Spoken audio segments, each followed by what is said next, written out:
Bilang pasasalamat ko sa lahat po ng patuloy na tumatangkilik at walang sawang sumusubaybay sa atin pong mga kwento. Tuwing katapusan po ay pipili ako ng mga mananalo sa pamamagitan ng electronic draw sa comment section. Mamimigay po ako ng mga cash prizes at t-shirts. Kaya patuloy nyo lang po subaybayan ang ating mga kwento. Huwag po kalimutang mag-comment, paki-share na rin po at mag-iwan ng like. Maraming salamat po.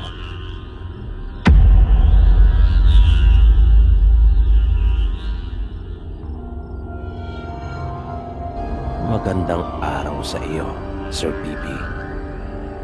Tawagin mo na lang ako sa pangalang Irene. Gusto ko sanang ibahagi sa inyo yung kwento ng nanay ko sa amin noon. Ipinanganak at lumaki po kasi ang nanay namin sa probinsya. Taga Visayas po sila. At nung mga bata pa kami, ay madalas siyang magkwento sa amin tungkol sa mga naranasan nila noon. Bali 7 po silang lahat na magkakapatid. At pangatlo ang nanay namin. Nang magdalaga siya, yung panganay nilang kapatid ay nag-asawa na. Kung kaya sila ng Kuya Arnulfo niya ang inaasahan na lang ng kanilang mga magulang sa halos lahat ng gawain, mapa sa bahay man o sa bukid. Kabilang na sa mga gawain nila noon yung pag-iigib ng tubig at pangangahoy. Ganon din yung pagbibilad ng palay at pagbabayo. Ang sinundan ni nanay na si Tio Arnulfo ay nakakatuwang naman ang kanilang ama sa pag-aararo. Minsan, isang tanghaling tapat, ay narinig ni nanay ang kanyang ina na inutusan siyang baliktarin yung binilad nilang palay. Kasalukuyan niya noong sinusulsihan yung mga damit ng kanilang kapatid na may mga sira at punit. Nang marinig niya yung boses ng kanilang ina, ay dali-dali siyang tumayo at tumalima. Binitiwan niya na kagad yung kanyang ginagawa at pinuntahan yung kanilang mga ibinibilad. Pagdating niya doon, ay mabilis niyang binaliktad yung mga palay. Maya-maya pa, ay bigla na lang siya nakarinig ng mga pagdagundong. Paglalarawan ni nanay ay para iyong malalaking bato na gumugulong pababa. Ang bahay kasi nila noon ay nasa paanan ng bundok. Ngunit bagaman malaki yung bundok na iyon, ay hindi naman matarik. Dahil doon ay biglang napatingin si nanay sa itaas at mabilis na itinigil yung kanyang ginagawa. Pero wala naman siyang nakita. Ngunit dahil sa nakakakilabot na tunog na iyon, ay napatakbo pa rin siya papasok ng kanilang bahay. At grabing kaba umano ang kanyang naramdaman noong mga oras na iyon. At naalala rin niya na wala palang kanilang ina, pagkat nasa bukid ito kasama ng kanilang ama at Kuya Arnulfo nila. At iyon ang unang pagkakataon na nakaranas si nanay ng kakaibang pangyayari. Ang sunod na naranasan ni nanay ay nang minsang nag-iigib siya ng tubig. Ang kanila kasing iniigiban ay sa ilalim ng isang matabang puno. Katamtaman lang umano yung taas ng puno, pero malaki ang katawan nito na hindi kayang yakapin ng 3 tao. At napakatagal na ng punong iyon. Sa ilalim ng puno ay naroon yung bukal. Bali lumalabas ang tubig doon sa mga ugat nito, na ang tawag sa kanila ay tubod. Kaya yung puno ay tinatawag na tuburan. Pagkakwento pa ni nanay, hapon na nung mga sandaling iyon. na nag-aagaw na ang dilim at liwanag. Kasalukuyan niyang sinasalina ng tubig yung mga galon gamit ang isang baho. Nang mapansin niya ang sariling refleksyon doon sa tubig, kaya napahinto siyang sandali at nanalamin. Inayos pa niya at tinawi ang kanyang buhok na humaharang sa kanyang mukha. Nang bigla siyang nagulat dahil may nakita siyang sumilip mula sa kanyang likuran. Kaya napalingon siya kagad at nawala pa nga ang kanyang balanse, kung kaya napaupo siya sa lupa. Mabilis niyang dinampot yung mga galon na may laman ng tubig at nagmamadaling umuwi. Inutusan na lamang niya ang dalawa niyang mas nakababatang kapatid na lagyan ng tubig at kunin yung mga natitirang galon. Pagsapit ng hating gabi nung mismong araw ding iyon, ay nilagnat si nanay. Kaya nang kausapin siya ng kanyang mga magulang, ay sinabi na niya kaagad sa kanila ang kanyang nakita. Kaya tinawag nila ang lolo nila nanay at sinuri siya. Nag-alay sila ng puting manok doon sa may puno. At doon palang mabilis na gumaling si nanay matapos iyon. Ang isa pa sa mga natatandaan kong kwento ni nanay ay nang magkayayaan sila ng kanilang mga kamag-anak na maligo sa dagat. Nung mga panahong iyon ay wala pang bayad ang mga paliguan doon sa kanila, pagkat wala namang nagmamay-ari ng mga dalampasigan noon. Yun nga lang ay may kalayuan yung dagat mula doon sa kanila at nilalakad lamang nila ang pagpunta doon. Kwento ni nanay, naging masaya naman yung kanilang paliligo. Pero nang pauwi na sila, ay doon na nagkaroon ng aberya.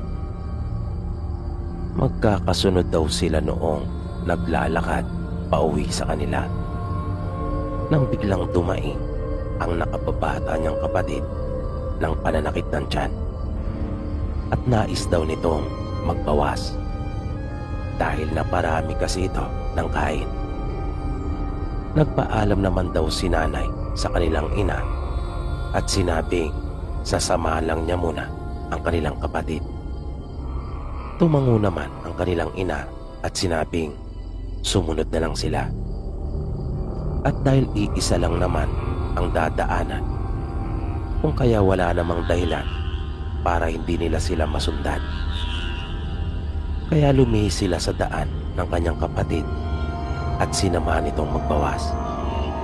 Nang makatapos na ito, ay nagmamadali na silang sumunod. Tinahak lang nila yung daan. Ngunit nagtaka silang magkapatid dahil hindi na nila sila nakita, na napaka-imposible. Dahil kahit sabihin pang mabilis silang maglakad, makikita at makikita nila sila dahil patag naman ang itaas ng buron na kanilang nilalakaran at hindi iyon masukal. Mahawan naman yung lugar. Kaya kinilabutan si nanay, lalo na at napansin nilang papalubog na ang araw. Kaya sumigaw na silang magkapatid habang patuloy na naglalakad, na pagkaminsan ay sinasamahan na rin nila ng pagtakbo. Pero wala talagang sumasagot at hindi pa rin nila sila makita. Hanggang sa yung dinaraanan nila ay unti-unti nang naging madilim at masukal. At nakaririnig na silang magkapatid ng mga nakakakilabot na tunog na dahil doon ay parang ayaw na nilang magpatuloy pa. Kung kaya hinawakan ni nanay yung kanyang kapatid sa kamay at naupo silang dalawa sa paanan ng isang malaking puno. Niyakap niya ng mahigpit ang kanyang kapatid at sinabihan niya ito huwag nang umiyak at matakot. Hanggang sa biglang nakaramdam sila nanay ng matinding antok. At hindi na nila namalayan pa yung mga sumunod na nangyari. Basta ang sabi ni nanay, nang sunod na magmulat siya ng kanyang mga mata, ay naroon na sila ng kanyang kapatid sa unang baitang ng kanilang bahay. At tulog na tulog pa rin ang kanyang kapatid na nakahiga sa kanyang mga hita. At dinagdagan ay nakita niya ang kanyang mga magulang kasama ang kanilang mga kamag-anak at kaibigan na parating. May mga dala silang sulo at aladin. At nang makita sila, ay gulat na gulat ang mga ito, na ang sabi ay hinahanap nila sila. Wala namang ibang masabi si nanay sa kanila, kundi ang ikwento kung ano ang nangyari sa kanilang magkapatid.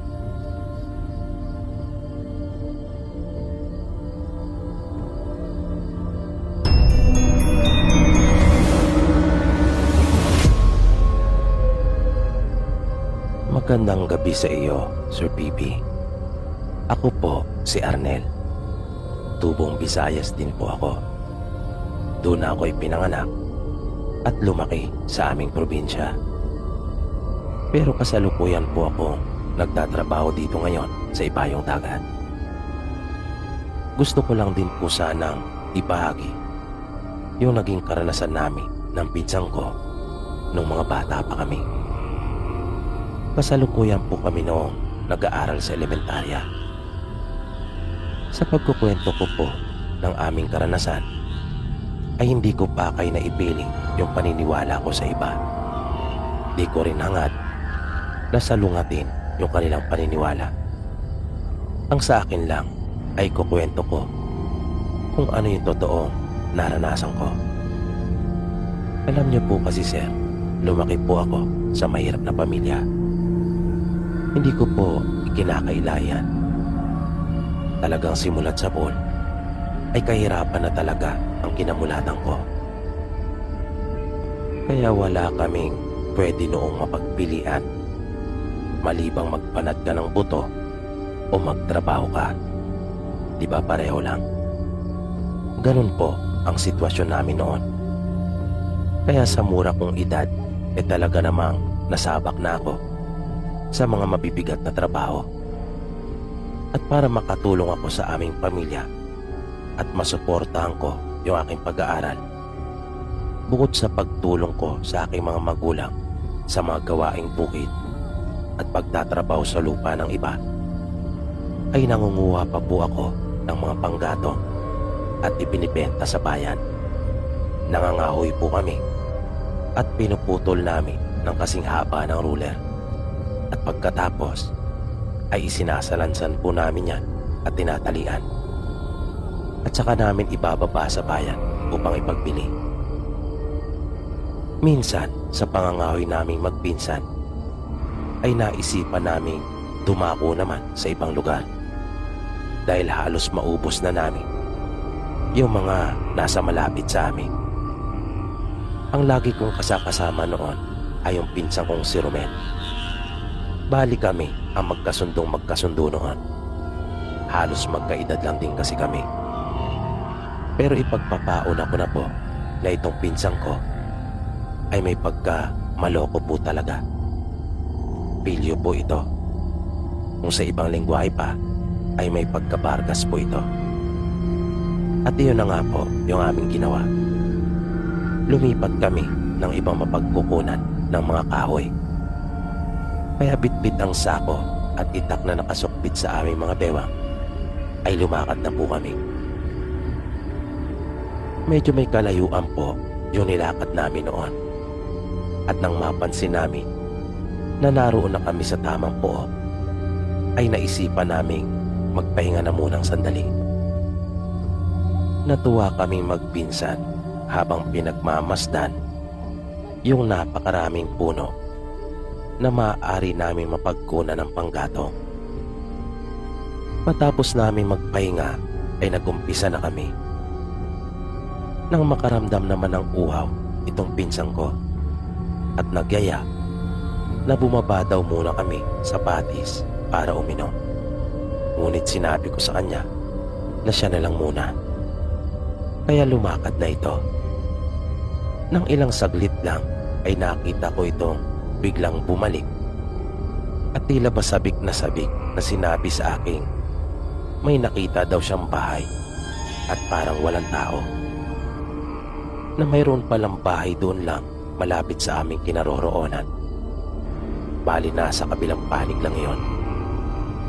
At dahil sa napaisip din ako, kung kaya sumunod ako sa kanya at nakita ko ang mayroon doong isang kubo. Pero binalaan ko na kaagad yung pinsang ko na kung may iniisip siyang masama ay wag na niyang ituloy. Pero sabi niya sa akin ay makikiinom lang daw siya dahil mukhang malayo pa raw yung patis mula dun sa aming kinaroroonan. Kaya akin siyang binantayan. Tiningnan ko siya kung ano talaga ang kanyang gagawin. Nakatayo lang ako sa may gawing itaas habang bumaba siya papunta doon sa may kubo. Hinihintay ko itong tumawag at magtaupo. Pero sa halip ay nakita kong nagmasid itong sandali at nagpalingalinga. At bigla nitong itinikit ang kanyang muka sa pawid na dingding ng kubo. Bigla siyang sumilip doon. At pagkatapos ay bigla ako nitong kinawayan na tuwang-tuwa. Dahil doon ay nagmamadali naman akong bumaba papunta sa kanya upang alamin kung ano yung dahilan ng kasiyahan nito. At nagulat ako sa aking nakita.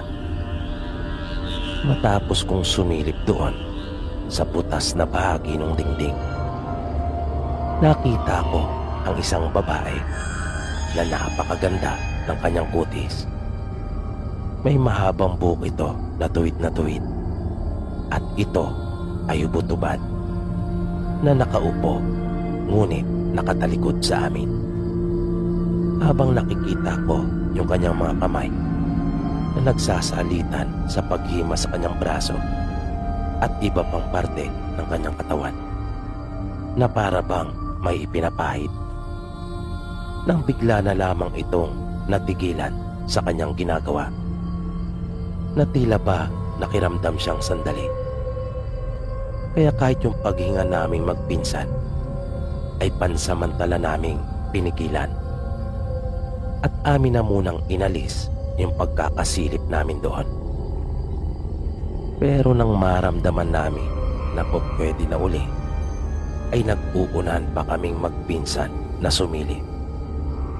Ngunit kapwa kami nagulat nang makita namin yung nakakatakot na itsura noon na nakatapat na sa mismong butas.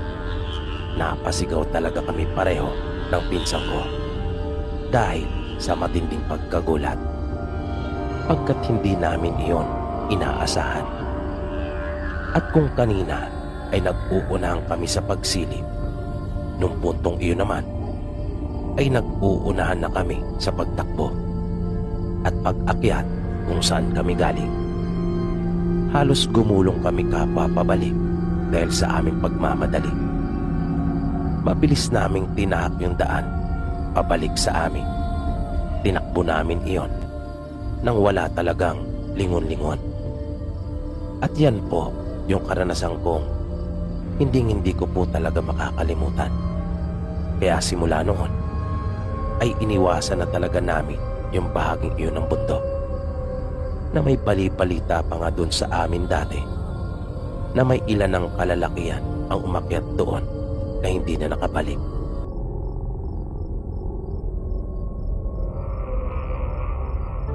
Magandang gabi po sa iyo, Sir PB. Ako po si Ruben, isang OFW at lagi pong nakikinig sa inyong mga kwento. Nais ko lang po sanang ibahagi din sa inyo yung naranasan ko nung binata pa po ako. Sa probinsya po kasi ako ipinanganak at lumaki. Minsan, nang dumalo po kami sa isang kasiyahan, pagkat mayroon pong ikakasal na kababaryo po namin, ay nakaranas po kami ng isang nakakatakot na pangyayari. Sa amin po kasi, bago yung mismong araw ng kasal, ay may itinaraos na kasiyahan kung saan ay mayroon pong sayawan at kaunting kainan. Bali 3 po kaming pumunta noon. Ang nakababata kong kapatid na si Marlon at isang pinsan namin na si Randy. Ang pinagdausan po noon ay sa bahay ng babaeng ikakasal at nasa bukid po iyon, na kapag aking naaalala ay namamangha talaga ako, pagkat kahit ganong kahirap sa amin noon ay nagagawa pa rin pong maidaos ang sayawan kahit pa nasa bundok, na noong mga panahong iyon ay wala pang ang kuryente, pagkat bundok po talaga, na yung ginagamit kapag may mga okasyong katulad noon ay baterya ng sasakyan, kung minsan naman ay maliit na generator. Yun na ang magbibigay ng kuryente para sa mga kasangkapang ginagamit sa sayawan at para mapailaw ang mga bumbilya. At kahit medyo makabago na noon, dahil dekada 90 na nang mangyari ito, ay gumagamit pa rin ang mga tao sa amin ng Petromax para makapagbigay ng karagdagang liwanag. Nang nasa sayawan na po kami, nakita namin doon ang ilan naming mga kakilala na dumalo rin. At hindi na kami nagtaka pa, pagkat inaasahan na namin iyon. Pero maraming naroon na hindi namin mga kakilala, na naisip namin marahil ay mga kamag-anak iyon nung lalaking ikakasal. Balita kasi namin, ang mapapangasawa ng aming kababaryo ay taga-ibang bayan. Sa gilid ng sayawan ay may kanya-kanyang pwesto ng mga nag-iinuman. Masaya kaming nakisayaw ng kapatid at pinsang ko. Noong una ay wala namang kakaiba at maayos naman ang lahat. Kapag kami ay nakakaramdam ng pagod sa kakasayaw, ay humihinto muna kaming sandali at tumatagay. Naging mas masaya pa yung sayawan habang lumilipas ang oras, dahil marami pa ang mga dumarating, lalo na at nadaragdagan yung mga kadalagahang nakikipagsayaw, na kapag tumutugtog na ang sweet music ay talagang nakikipag-unang kami para yayain yung mga magaganda at napupusuan namin. Ano pat napakasaya noong mga sandaling iyon. Kaya lang, habang lumalalim ang gabi, ay lalo pang nagkakarami ang mga tao, na mas marami pa ang dumarating at nadaragdag kaysa mga umuwi. At para bang hindi tumitigil ang patuloy na pagdagsa ng mga tao, na ang karamihan na ng mga naandoon ay hindi na namin mga kilala. Nung una ay amin pang binaliwala iyon, dahil ang buong akala namin ay nataon lang marahil na maraming kakilala at kamag-anak yung mga ikakasal, kung kaya nagpatuloy lang kami sa aming pakikipagsayawan, na wala kaming kamalay-malay na mayroon na palang kababalaghang nagaganap. Lumipas pa ang ilang oras, na sa aking tansya Noong mga panahong iyon ay mga mag-aalauna na ng umaga. Kaya naisip kong yayain na yung kapatid at pinsang ko na umuwi.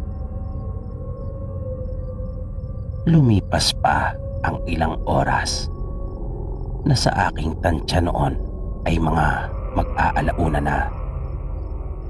Kaya naisip kong yayain na yung kapatid at pinsan ko na umuwi. Nung mga sandaling iyon ay nakikipagsayawan pa rin silang dalawa. Nang lalapitan ko na sila para yayain, ay bigla namang nagkaroon ng komosyon. Nagulat ako pagkat ang sangkot ay yung pinsan namin at nagkakagirian na. Agad akong lumapit at umawat. Base sa narinig ko, nasagi umano ng pinsan ko yung babaeng kasayaw ng lalaki at hindi man lang umano humingi ng paumanhin. Namariin naman iyong itinanggi ng pinsan namin. Wala daw siyang nasasabing sinuman. Dahil doon ay agad kong naisip na marahil ay gumagawa lamang sila ng dahilan na maaaring may pinaplano lang talaga silang masama sa amin. Kaya para hindi na humaba pa yung usapan at tuluyang mauwi sa gulo, ay hinila ko na ang kapatid at pinsang ko. Ako na rin ang humingi sa kanila ng paumanhin.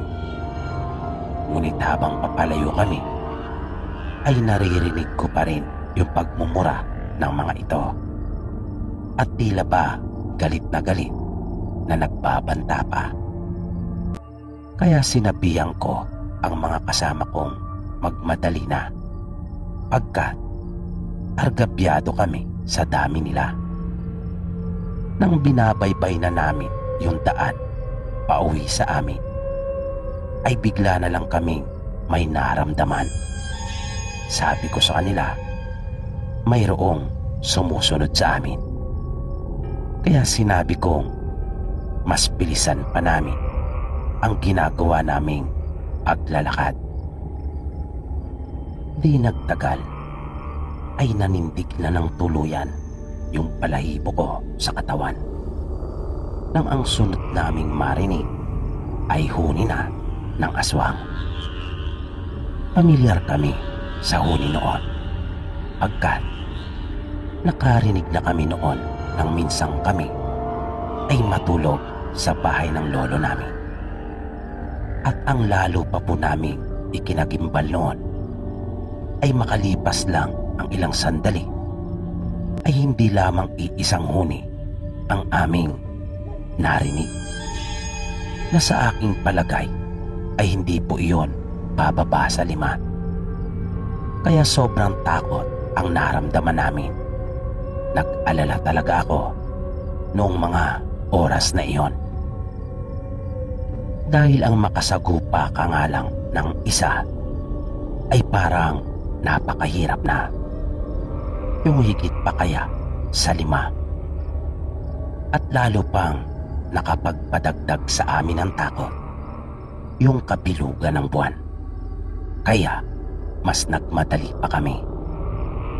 Pero isip ko noon, kung sakali mang wala na talagang ibang paraan, ay lalaban na lang kami. Kung kaya, nakahawak na ako noon sa aking balisong. Usong-uso po kasi sa amin noon ang balisong. Halos lahat yata ng mga kabinataan noon ay laging may dalang balisong bilang kargada. Dahil nga may ilang insidente na ng pandudumog ng aswang doon sa amin. Nung huli ay minabuti naming tumakbo na pagkat lalong tumitindi yung paghuni ng aswang. Napahina na iyon ng pahina at alam na alam namin kung ano ang ibig sabihin noon.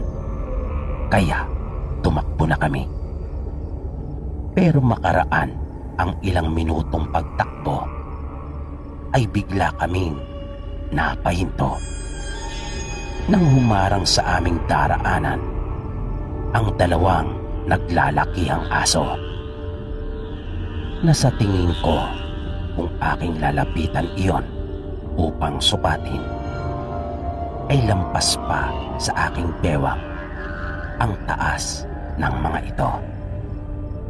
Nagpaparuot pa rito silang dalawa na tila pa binabantayan at hinaharangang talaga yung aming daraanan. Nung puntong iyon ay kinuha ko na ng tuluyan yung aking balisong at binuksan. At ganun din ang ginawa ng kapatid at pinsang ko. Alam na naming tatlo na hindi karaniwang aso ang humarang sa amin. Pagkat sa tinagal-tagal na namin doon ay wala pa kaming nakita na ganong kalaking aso. At walang sino man doon sa aming baryo o kahit sa buong bayan pa namin mismo ang may nag-aalaga ng ganong kalaki. At sa mga ganong sitwasyon, base na rin sa naranasan ko, ay makakaramdam ka talaga ng kakaiba. Kaya malalaman mo mismo sa iyong sarili na iyon ay hindi ang karaniwan. Maya-maya pa, nakita naming gumalaw yung mga halaman na nasa gilid ng daan.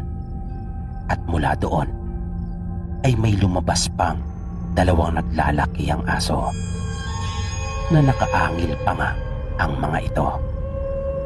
At kapansin-pansin pa nga yung matinding paglalaway ng isa sa kanila. Bigla kong naramdaman na bumilis at mas lumakas yung pagkalabog ng aking dibdib.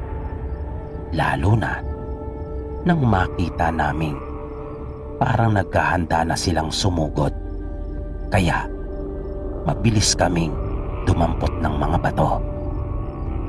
Hindi na namin hinintay pa na kami ay sugurin ng mga ito. Pinagbabato na namin yung mga aso habang ang pinsang ko naman ay panay ang pagsigaw. At biglang may napansin kaming dalawa pa na biglang lumitaw sa aming likuran. Dahil doon ay napatakbo kami sa isang malaking puno at doon kami pumwesto. Rinig na rinig ko yung malatambol na tunog sa tuwing sila ay aming matatamaan. Ngunit hindi pa rin umaalis ang mga ito, na tila ba desidido talaga silang kami ay malapa. Hanggang sa makarinig kami ng mga tinig ng mga tao. At nang mapalingon ako, ay nakita ko ang isang grupo ng mga kabinataan na tumatakbong palapit sa amin. May mga hawak din silang bato at yung iba naman ay may mga balisong rin. Kanila rin pinagbabato yung mga aso habang sumisigaw sila ng aswang-aswang. Sa pagkakataong iyon ay doon pa lang nagsipulasan yung mga malalaking aso na pinaniniwalaan naming mga aswang at pawang mga nagpanggap lamang. Nalaman naming papunta din pala sana ang mga ito doon sa sayawan. Ngunit dahil sa nangyari ay nagkayayaan na lang kaming mag-inuman doon sa bahay namin. Mga kakilala din namin sila ng iba pa nga ay aking mga kababata at naging kaklase noong ako'y nag-aaral pa. Pagdating ng bahay ay nagkatay ako ng manok bilang pasasalamat ko na rin sa ginawa nilang pagtulong sa amin ng kapatid at pinsang ko. Ikinuwento namin sa kanila kung ano ang nangyari sa sayawan. At sinabi kong malakas ang aking kutob na yung mga aswang na humarang sa amin ay yung nakaalitan ng aking pinsan na mga kaanak nung mapapangasawa nung aming kababaryo. Kumalat sa baryo namin ang nangyaring iyon. Nung huli nga, ay lalo pang napatunayan na tama ang aming hinala na may lahing ang aswang yung angkan nung napangasawa ng aming kababaryo. Nang makarating sa amin ang balita na nakikita na raw itong nasa silong ng ibang bahay doon sa ibang bayan, dinala na kasi ito at doon na nanirahan sa bayan ng kanyang napangasawa. At ang paniwala ng marami ay hinawaan na rin ito.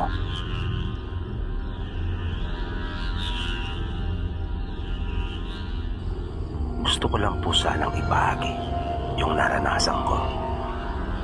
Sana ay mapili mo rin ang kwento ko.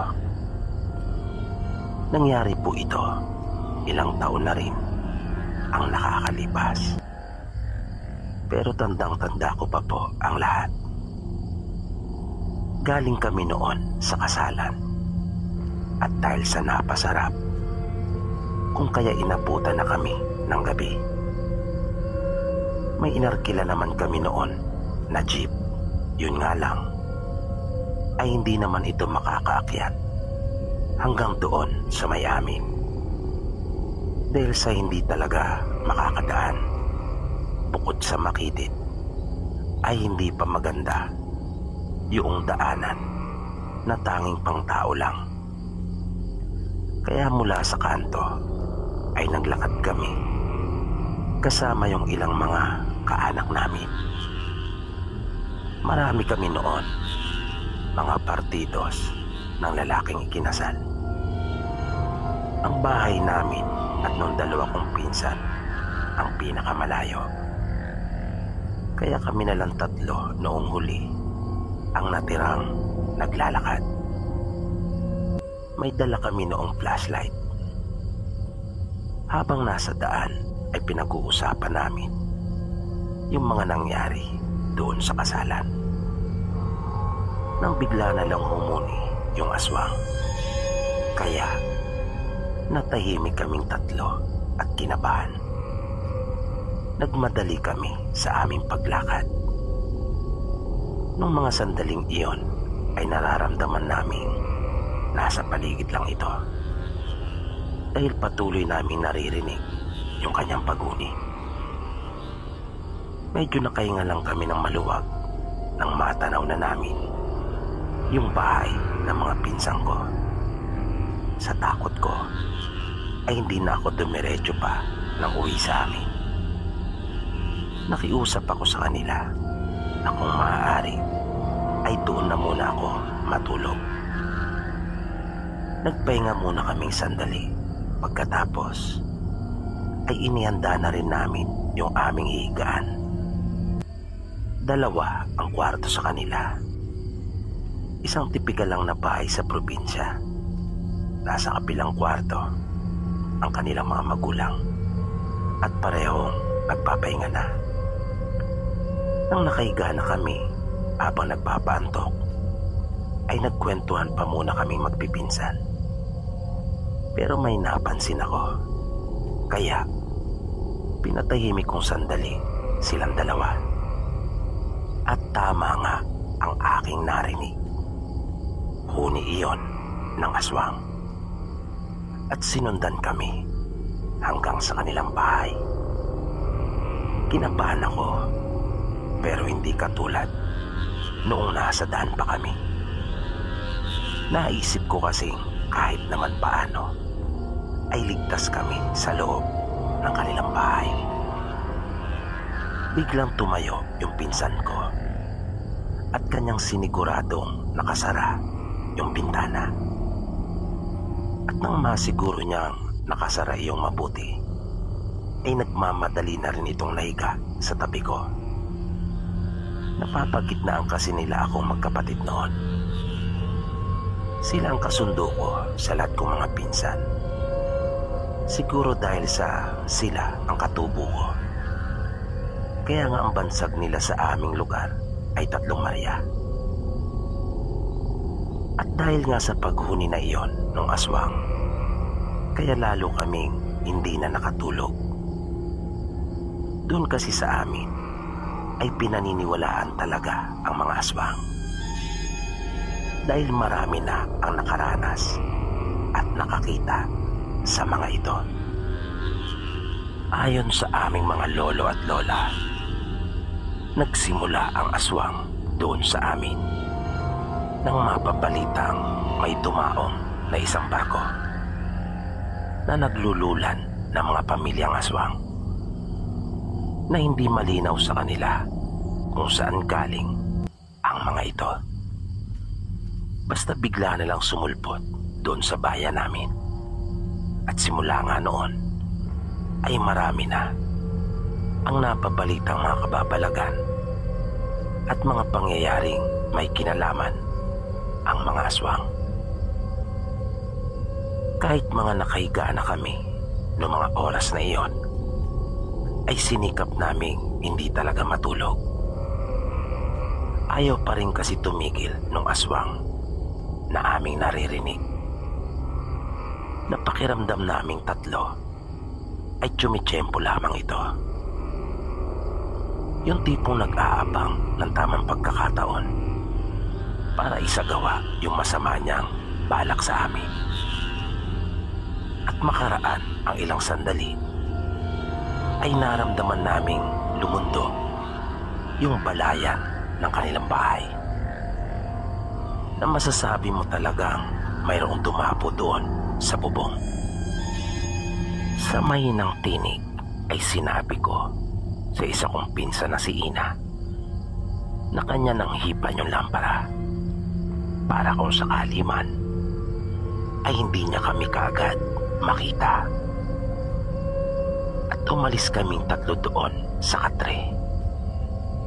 Kinuha din namin yung isinapi namin doon at inilagay sa ilalim. Pumasok kami at doon nahiga. Narinig kasi namin yung mga pagkaluskos doon sa pawid nilang bubong. At sa unang pagkakataon, Sir Bibi, nakita ko yung mapupulang mata ng aswang na sumilip mula doon sa butas na kanyang ginawa. Nakita ko iyon sa siwang sa pagitan ng sahig ng katre. Pulang-pula iyon na para talagang nagbabaga. Kaya totoo po yung mga narinig kong kwento dito sa inyo na sinasabi ng mga sender nyo, dahil naranasan ko mismo. Yung aswang na nakita ko ay ganon ang kanyang mga mata. Madali naming napansin iyon dahil sa tanging iyon lang yung nagliliwanag sa gitna ng dilim. At nalaman din namin na matindi talaga ang pagnanais nito na maisagawa yung kanyang balak sa amin. Napakiramdam ko talaga ay para bang takam na takam siya sa aming 3 magpipinsan. Dahil makailang ulit pumatak yung kanyang laway sa sahig ng katre. Nanatilamsikan pa ako sa may pisngi. Natatandaan kong sabi ng mga matatanda sa amin, kapag nalagyan ka nito sa tenga o di kaya'y sa bibig, ay kanila kang mahawaan ng pagkaswang. Kung kaya, itinikom kong talaga yung bibig ko noong mga oras na iyon. Sinabihan ko rin yung 2 kong pinsan na sina Ina at Clara ng pabulong. Inabutan kami ng halos kalahating oras sa ganong posisyon. Anong huli ay parang susuko na ako dahil sa nahihirapan akong huminga sa sobrang sikip naming 3 na nagsisiksikan doon Di nagtagal ay parang may batong tumama doon sa bubong na nasundan pa ng isang pagputok at bigla nang nawala yung mga matang mapupula na nasa itaas na para bang nagmamadali iyong umalis. Maya-maya ay nakarinig kami ng mga boses at napansin naming may tumatawag doon sa labas. Ilang saglit lang ay narinig naming umubo na yung tatay ng mga pinsang ko. Palatandaan, nagising na ito. At narinig namin nagsalita ito at nagtanong kung sino raw yung mga taong nasa labas. Nanatili lang kaming nakikiramdam pa rin at hindi kumilos. Hanggang sa maramdaman naming pinapasok na ng chewing ko yung mga tao. Kung kaya, bumangon na rin kami at sinindihan ng isa kong pinsan yung lampara. Narinig namin nagkukwentuhan sila at isinusumbong ng isang lalaki na mayroon daw silang nakitang aswang na nasa itaas ng bubong. Kung kaya, kanila raw binato at pinaputukan ng baril nilang dibomba. Narinig naming tinawag kami ng tatay nila Ina. Kaya lumabas na kami. Nang magtanong sila sa amin tungkol doon, ay ikinuwento namin na totoo nga ang kanilang sinasabi. Dahil gising pa kami at nagtago sa silong ng katre. Sinabi pa namin na sa daan pa lang ay narinig na namin yung aswang. At tila matindi talaga yung pagnanais. Kung kaya hanggang sa bahay ay sinundan kami. Nalaman namin na manunulo pala ang mga ito. Mga taga-kabilang baryo sila. Pinagkape na muna sila ng chewing ko. Nakinig kaming tatlo sa mga kwentuhan nila habang nagkakape. Yung pinakamatanda sa tatlong lalaki ay maraming ibinahaging mga karanasan tungkol sa aswang. At may ipinakita pa siya sa amin na isang bagay na ayon pa sa kanya ay pangontra niya raw iyon sa aswang. Habang patuloy na nagkukwento yung lalaki, ay bigla kong naalala ang tungkol sa mga laway noong aswang. Nagka-interes naman ang mga ito na makita iyon. Kaya humingi sila ng pahintulot sa chewing ko kung pwede ba raw pumasok sila sa silid upang matingnan. Sama-sama kaming pumasok doon sa kwarto at napapulalas yung nanay nila Clara na kanyang makita yung laway.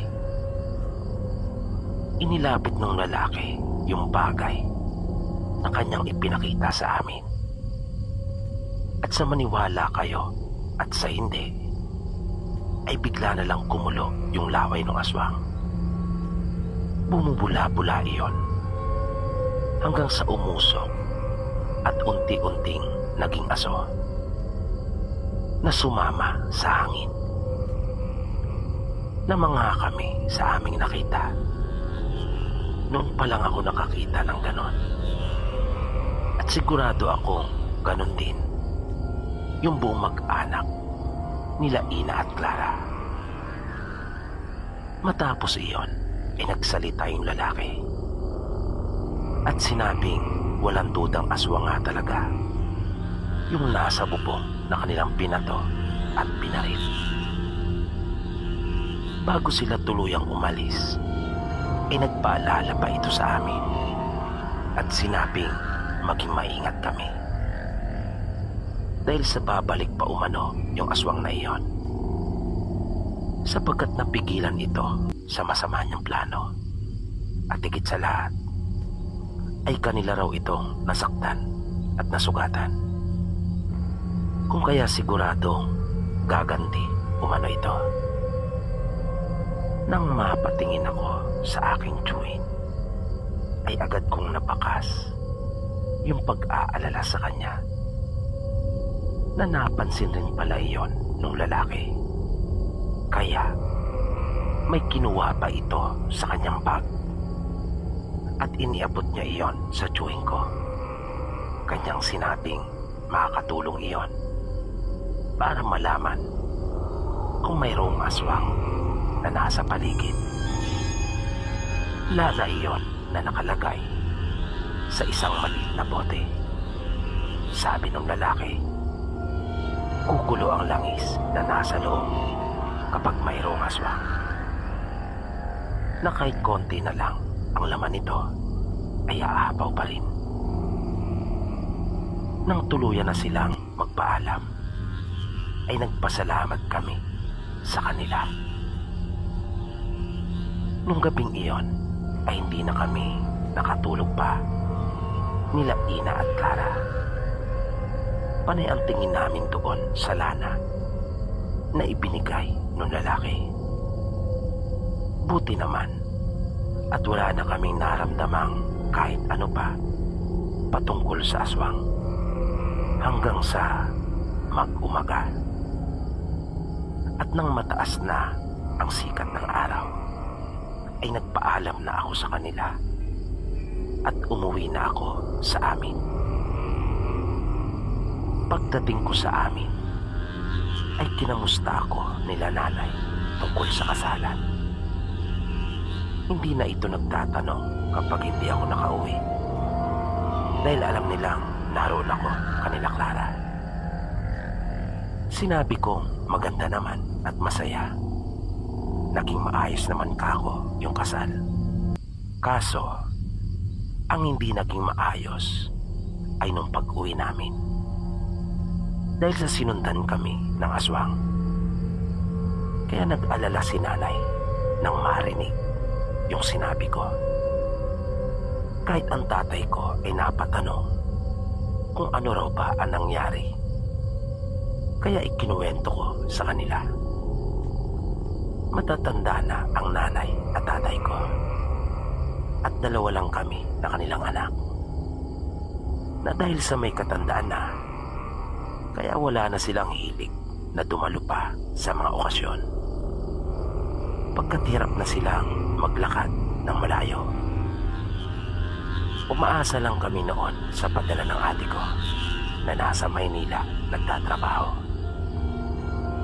Ang kaya lang kasi namin gawin noon ay ang magtanim-tanim ng gulay at mag-alaga ng manok. Ako naman ay hindi pa tapos noon sa pag-aaral.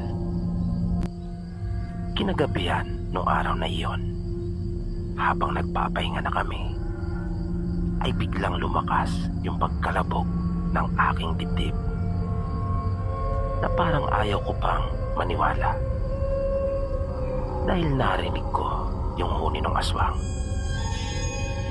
Tumayo ako mula sa pagkakahiga at pupunta sana ako sa silid ng mga magulang ko nang makasalubong ko si nanay at tinanong ako kung akin ba raw narinig iyon. Narinig din pala kasi ng nanay ko yung paghuni ng aswang. Sabi pa niya sa akin, parang nasa tabing bahay lang namin iyon.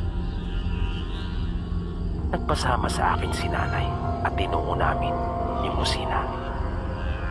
Kumuha kami ng asin at aming inilagay iyon sa palibot ng bahay. Nang papunta na kami sa aking silid para iyon naman ang lagyan ng asin, ay bigla naming narinig na nagkaingay yung mga alaga naming manok. Kaya naisip kong marahil ay nasa puno yung aswang. Dahil doon dumadapo yung mga manok namin kapag magtatakip silim na at kapag matutulog na ang mga ito. Nang bigla na lang nanindig yung balahibo ko. Nang marinig namin si tatay na nasa labas at pinabubuksan sa amin yung pinto. Kinabahan kami na baka kung mapaano ito. Na napatanong pa nga si nanay kung ano raw ang ginagawa nito roon.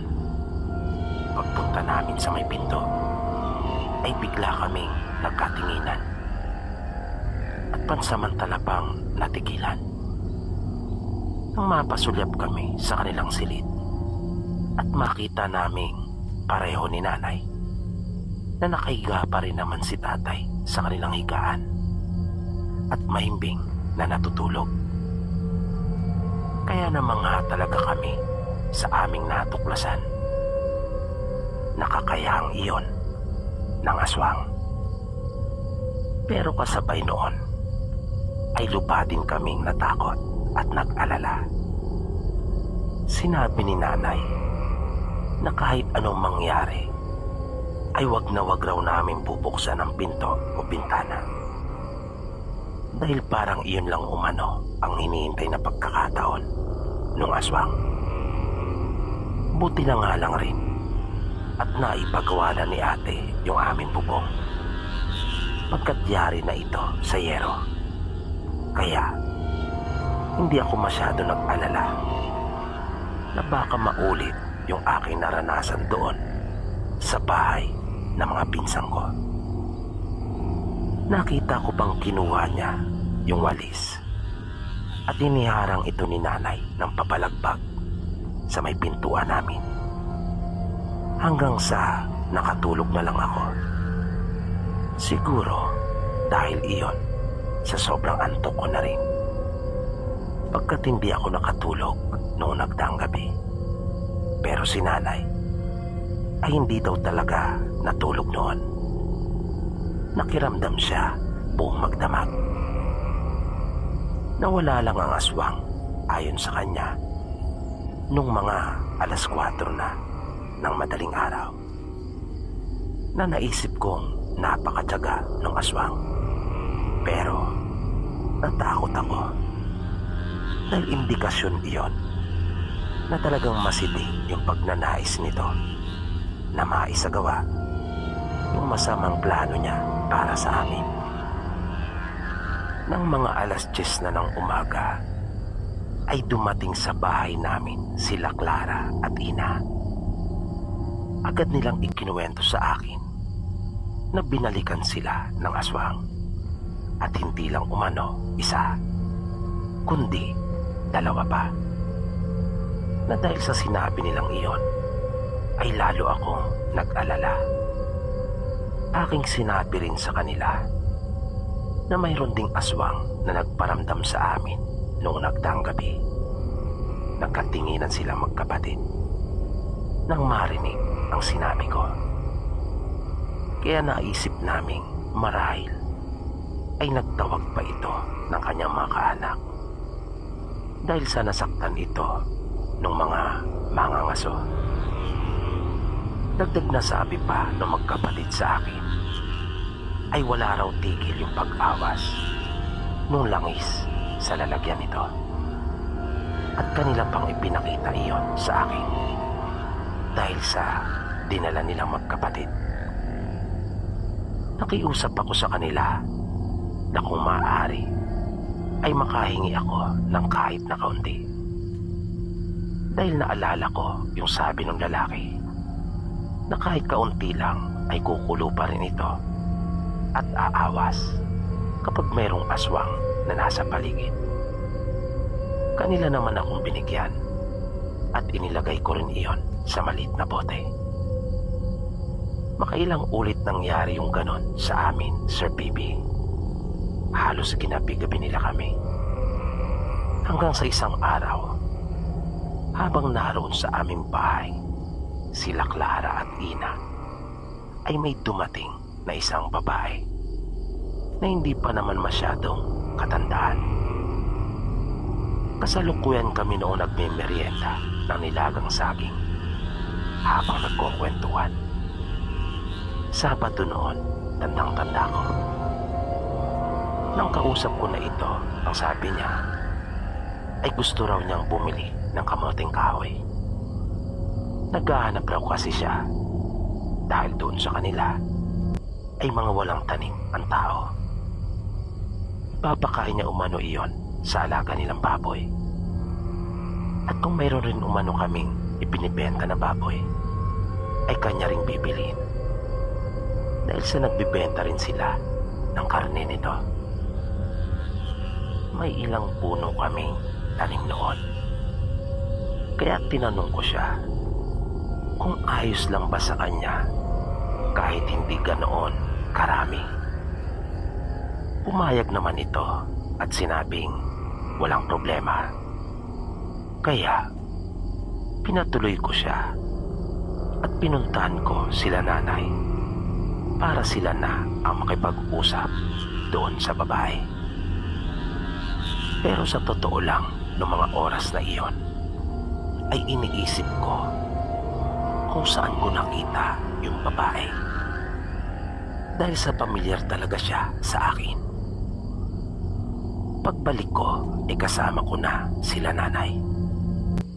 Nagtaka naman ako kung bakit biglang tumayo sina Ina at Clara at sinalubong ako.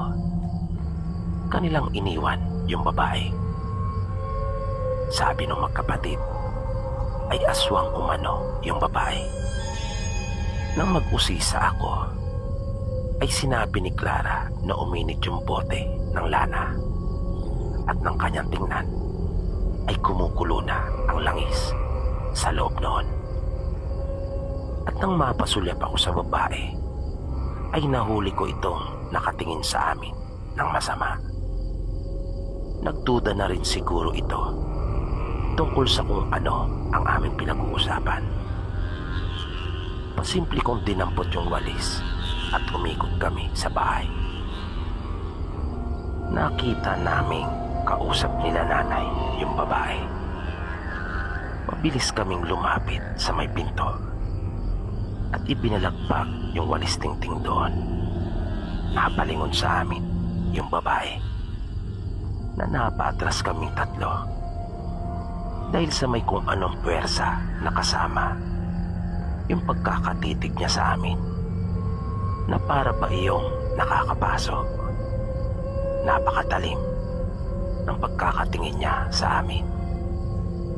Nanaramdaman namin yung kanyang galit.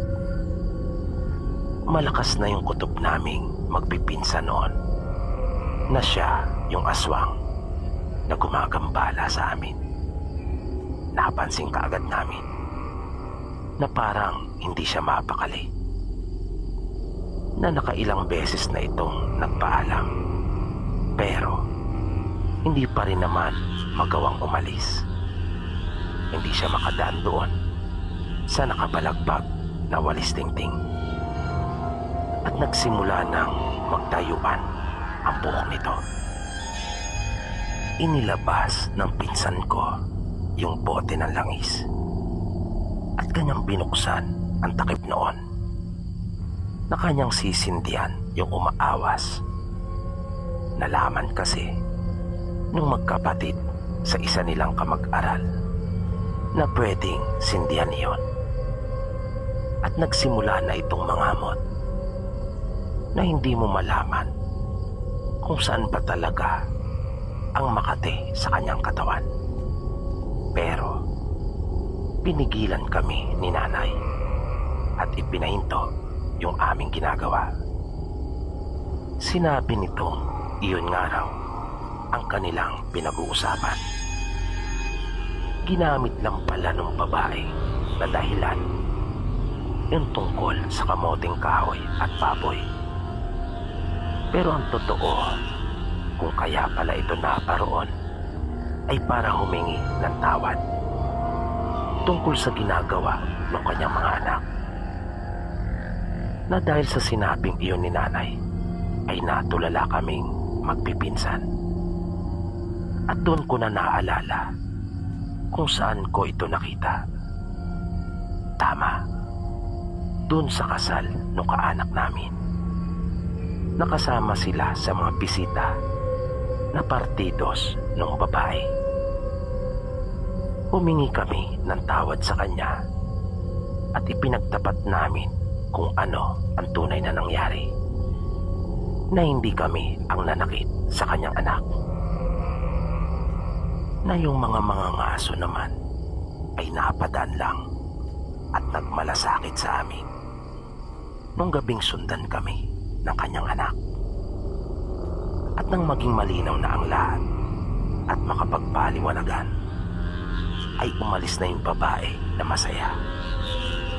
Kami man ay gumana ang aming pakiramdam, pagkat wala na kaming anumang aalalahanin pa.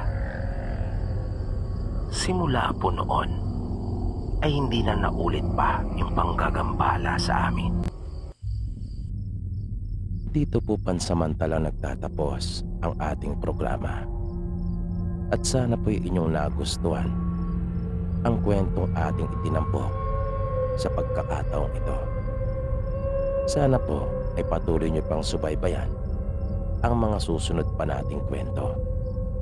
Maraming salamat po at hanggang sa muli.